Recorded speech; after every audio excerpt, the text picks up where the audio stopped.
আজকে আমার রেসিপি ফুলকো লুচি আর নতুন আলুর দম। তার জন্য আমি নিয়েছি ছোট ছোট আলু, ছুলে পরিষ্কার করে ধুয়ে এবার আমি প্রেসারে সেদ্ধ বসিয়ে দেব। আলুগুলো প্রেসারে দিয়ে দিয়েছি। এবার দিয়ে দিলাম জল, সেদ্ধ হওয়ার মতো অল্প জল দিয়ে দিলাম, আর দেবো নুন দিয়ে এবার ঢাকনা দিয়ে বন্ধ করে প্রেসারে বসিয়ে দুটো সিটি দিয়ে আমি আলুটা সেদ্ধ করে নিয়েছি। এবার আমি একটু আলুটা মাঝখান দিয়ে কেটে নেব। আলুর দমের মশলা বানানোর জন্য নিয়েছি পেঁয়াজ, আদা, টমেটো, কাঁচা লঙ্কা আর রসুন। এটা আমি মিক্সিতে পেস্ট করে নেব। তেলটা গরম হয়ে গেছে। এবার আলুগুলো কেটে নিয়েছি মাঝখান দিয়ে, এবার দিয়ে দিলাম তেলের উপরে, দিয়ে ভেজে নিচ্ছি। আলুগুলো তেলে দিয়ে আমি ভেজে নিচ্ছি। নুন দিয়ে সেদ্ধ করা আছে, তাই জন্য অল্প হলুদ দিচ্ছি, দিয়ে আমি ভেজে নিচ্ছি।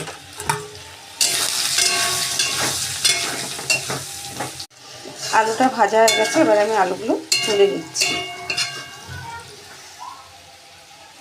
ওই তেলে আমি জিরে ফোড়ন, দারচিনি, এলাচ, শুকনো লঙ্কা, তেজপাতা ফোড়ন দিলাম।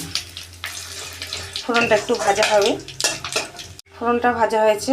এবার পেঁয়াজ, আদা, রসুন, কাঁচা লঙ্কার পেস্টটা দিয়ে দিলাম। 2 চামচ মতো আমি পেস্ট দিয়ে ভালো করে নেড়ে নিচ্ছি। এবার দিয়ে দেবো টমেটো কুচো,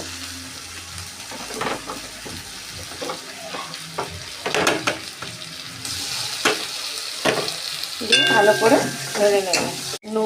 নুন, হলুদ, কাশ্মীরি লঙ্কার গুঁড়ো, ঝাল লঙ্কার গুঁড়ো, জিরে ধনের গুঁড়ো, মশলাগুলো সব দিয়ে দিলাম।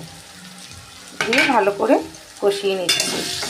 মশলাটা কষানো হয়ে গেছে, তেল ছেড়ে এসে এবার দিয়ে দিলাম কিছুটা কাসুরি মেথি, চিনি আর কটা মটরশুঁটি। এবার দিয়ে দেবো ভাজা আলুগুলো, দিয়ে ভালো করে মশলার সাথে কষিয়ে নিচ্ছি। আলু মশলার সাথে কষানো হয়ে গেছে, দেখুন তেল ছেড়ে এসছে। এবার আমি পরিমাণ মতো জল দিয়ে দেবো। যে আলু যে সেদ্ধ করেছিলাম সেই জলটা আমি ফেলে দিই, সেই জলটাই আমি দিই। আলুর দমের তরকারিটা হয়ে গেছে। এখন আমি একটু গরম মশলা দিয়ে দেবো,